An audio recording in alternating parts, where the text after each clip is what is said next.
Role of money market in India. पहले बताओ money market क्या होता है। It is a market for short term funds. Capital market is a market for long term funds. तो money market का role India में क्या है ये पूछ रहे हैं। Do you agree? Short term requirements of borrowers. See, हमेशा हम शेयर बाजार, डिबेंचर्स, 7 साल, 10 साल, 20 साल की बात करते हैं कर्जे का। बट व्हाट अबाउट 6 महीने का नीड्स, दिवाली के टाइम का नीड्स, है ना। तो शॉर्ट टर्म जो रिक्वायरमेंट है, तुमने मशीन तो ले लिया, कंपनी शुरू कर दिया, बट डे टू डे खर्चा को क्या बोलेंगे? Working capital. और उसमें लोन क्या रहेगा? शॉर्ट टर्म रहेगा। So short term requirements of borrowers, it's like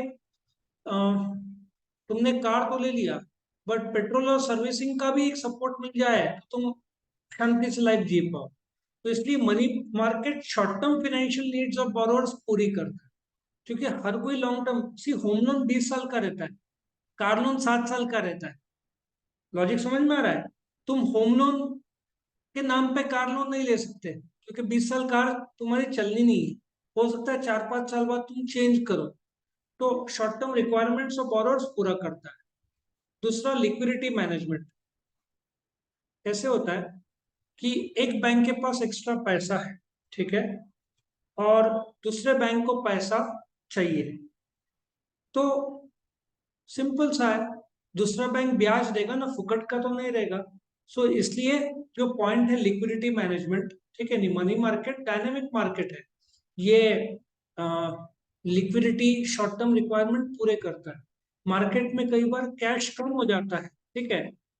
economic stability और डेवलपमेंट ऑफ कंट्री के लिए लिक्विडिटी भी होना जरूरी है। कुछ कंपनीज प्रॉफिट में थे बट बंद हो गए। उसका कारण ये था कि उनके पास कैश नहीं था, और ज्यादा उधारी में बेचा, पैसा सामने वाले ने दिया नहीं और ये लोग डूब गए। तो ऐसा भी है, लिक्विडिटी की कमी की वजह से भी धंधा बंद होता है। Portfolio management. तुमने ट्रेड बिल सुना है? कितने टाइम का है? 3 महीना, 4 महीना? तुम्हारा जो ट्रेजरी बिल है वो कितने टाइम का है? 182 डेज, 6 महीना।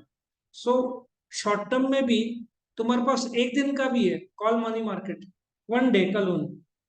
ट्रेड बिल 3 महीने का, टी बिल्स 182 डेज का, बॉन्ड्स 1 साल का। तुम अलग अलग प्रकार के बिल्स के तौर पर पैसा उठा सकते हो। पोर्टफोलियो अलग अलग प्रकार के हैं। Equilibrium mechanism. एक सिंपल सा एक बात बताओ, तुम्हारे पास एक्स्ट्रा पैसा है, कैश घर पे रखा, उसकी वैल्यू बढ़ेगी? घटेगी उल्टा। तुम्हारे पास आज 500 है, 10 साल बाद वो 500 का वैल्यू कितना हो जाएगा? 100, 200, बाइंग पार। लॉजिक समझ में आ रहा है? तो बोलने का तात्पर्य कि 1984, 85 मारुति कितने का बिकता था तभी? 38 या 40,000। आज वही मारुति कितने का बिकता है? 2.5 लाख। ऑल्टो 2.5 लाख, 3 लाख। तो तुमने तभी सोचा होगा 40,000 रखूंगा, 15 साल बाद लूंगा, 15 साल बाद तो 2.5 पौने 3 लाख। सो इक्विलिब्रियम मैकेनिज्म कैसे है? तुम घर पे पैसा रखोगे तो बढ़ेगा नहीं, वो तुम बैंक में दोगे, वो बैंक किसी और को कर्जा देगा। तो और फिर तुमको जो ब्याज चाहिए और उसको जो ब्याज चाहिए, बैलेंस हो जाएगा। तुम्हारा भी कमाई शॉर्ट टर्म, उसको भी शॉर्ट टर्म रिक्वायरमेंट पूरा। अच्छा, तुमको चाहिए 10 टक्का, वो बोल रहा है कि 6 टक्के में दो, 8 टक्के में सेटल हो गया, उसका भी फायदा। उसने कमाया 12 टक्का, तुमको 8 टक्का मिल रहा है, दोनों पार्टी खुश, इक्विलिब्रियम में आ गए ना। तो शॉर्ट टर्म के लिए अच्छा। financial requirements of the government. Money market helps the government to fill its short-term financial requirement on the basis of treasury bills. अभी कोविड के बाद गवर्नमेंट को तो पैसा लगता ही है, तो गवर्नमेंट कहाँ से ले? तो गवर्नमेंट क्या इश्यू करता है? टी बिल्स, ट्रेजरी बिल, 6 महीने के लिए। अभी गवर्नमेंट का जीएसटी कलेक्शन भी अच्छा है, 1.5 लाख करोड़, लेकिन कुछ पेट्रोल बिल अर्जेंट आ गया है, गवर्नमेंट को पे करना है। तो गवर्नमेंट के पास कैश नहीं है तो कहाँ से उठाएगा? Treasury bills. तो गवर्नमेंट को भी बहुत काम में आती है। फिर इम्प्लीमेंटेशन ऑफ मॉनेटरी पॉलिसी। अब ये होता क्या है? मॉनेटरी पॉलिसी क्या है? कितने नोट्स छापे जाए, कितने नोट्स मार्केट में लाया जाए, कितना उधारी रखा जाए। तो मॉनेटरी पॉलिसी के तौर पर मनी मार्केट का रेट्स तय होता है। अच्छा, बहुत ज्यादा पैसा मार्केट में आया तो क्या हो? रेट्स बढ़ेगा क्या घटेगा? रेट्स घटेगा, बहुत ज्यादा बैंक के पास पैसा है, लेने वाले कम है, तो रेट डिप होता है। कोविड के टाइम में डिप क्यों आता है? लोग के पास लेने के लिए लोन, यदि मैं लूंगा, लौटाने का जरिया नहीं, तो बैंक्स भी शांति से नहीं दे रहा था। तो क्या हुआ था, सप्लाई बहुत बढ़ गया, तो रेट गिर गिर गया, बिजनेस हाउस बंद थे, कर्जा लेंगे कैसे, बिजनेस बंद है। तो कोविड खत्म हो गया, अभी लोगों के धंधे शुरू हो गए, एक्सपेंशन शुरू हो गया, देखो रेट ऑफ इंटरेस्ट बढ़ गया क्योंकि डिमांड वापस बढ़ गया है। अभी रेट ऑफ इंटरेस्ट पहले ऐसा नहीं रहा। होम लोन तभी कितना था, 6.8 6.5 में मिल रहा था। अभी तुम जाओगे, कम से कम 9 9.5% मिलेगा। एसबीआई में जाओगे 8.4% लगाएंगे, मतलब 2% जितना बैंक ने बढ़ा दिया एक साल के अंदर, 1 से 1.25 साल के अंदर। सो मॉनेटरी पॉलिसी को इम्प्लीमेंट करने के लिए शॉर्ट टर्म कर्जा, जो नोट्स की छपाई है, जो मार्केट में पैसा है, उसमें ब्याज दर सेट करने के लिए मनी मार्केट बहुत बड़ा पार्ट प्ले करता है। सिंपल सा है, मनी मार्केट में पैसा ज्यादा है, रेट घटेगा, मनी मार्केट में पैसा कम है, रेट बढ़ेगा। Demand and supply economises the use of cash. Now simple सी बात है, कैश घर पे रहा, वो सबसे बड़ा, बोलते ना, डिसएडवांटेज है। तुम 1 करोड़ घर पे रखो, वो 1 करोड़ ही रहेगा। भरत हेवी इलेक्ट्रिकल लिमिटेड में तुमने 1 साल पहले पैसा डाला होता 1 करोड़, आज वो 2.5 करोड़ हो गया होता। 41 43 रुपीज का, नाउ इट बिकेम 90, डबल हो गया। सो घर पे रखने के बजाय वही बैंक में रखो, डबल। सो कैश का यूज तुम मनी मार्केट इंस्ट्रूमेंट्स में कर सकते हैं। अच्छा, ऐसे भी मनी मार्केट म्यूचुअल फंड्स है जिसमें तुम फ्राइडे के रात को इन्वेस्ट करो, मंडे को तुमको वापस मिल जाएगा, और बैंक से ज्यादा ब्याज को देते हैं 2 दिन के लिए। तुम्हारे पास सेविंग अकाउंट में है ना, तो तुम मनी मार्केट ओवरनाइट फंड्स बोलते हैं उसको, 2 दिन के लिए रखो, 2 दिन का ब्याज बैंक से ज्यादा मिले। तो तुम्हारे पास कैश है तो बैंक में जमा कर दो ना, क्या मिलेगा, ब्याज तो मिलेगा, कुछ नहीं तो 4.5 5% का ब्याज तो मिलेगा। Next, growth of commerce, industry and trade. आज की तारीख में जो लोकल लेवल पे दुकानें हैं, ठीक है, बिग बाजार को किसने खरीदा? एक्चुअली वो खरीदा ही नहीं, वो रिलायंस ने खरीदा था 24,000 करोड़ में। अमेजन ने टांग अड़ा दिया, डील खत्म हो गया, टूट गया। लेकिन बिग बाजार ने कर्जा इतना लिया था ना, तो उनका स्टॉक बहुत कम हो गया था, तो लोग जान नहीं रहे थे। जब बिग बाजार के साथ डील हुआ 24,000 करोड़ का, तो फंड किसने पंप किया?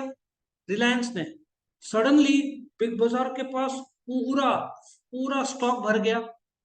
तो जैसे ही भर गया, लोग आके देखने लगे तो नया स्टॉक है, अच्छा धंधा हो रहा था।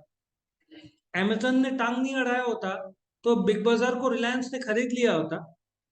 अच्छा, कोर्ट ने रोक लगा दिया 24,000 करोड़ के डील में, बिग बाजार डूब गया, कर्जा लौटा नहीं पाया। अब कुछ महीने पहले, अब रिलायंस को नुकसान हो गया था, अच्छा डील मिला था, रातों रात रिलायंस ने बाजी पलट दी, रातों रात, एक रात में बाजी पलट दी। बिग बाजार जिस जगह पे था, कभी भी ये लोग भाड़े पे आते, खरीदते नहीं, ये लोग ने रेंट भरा नहीं था।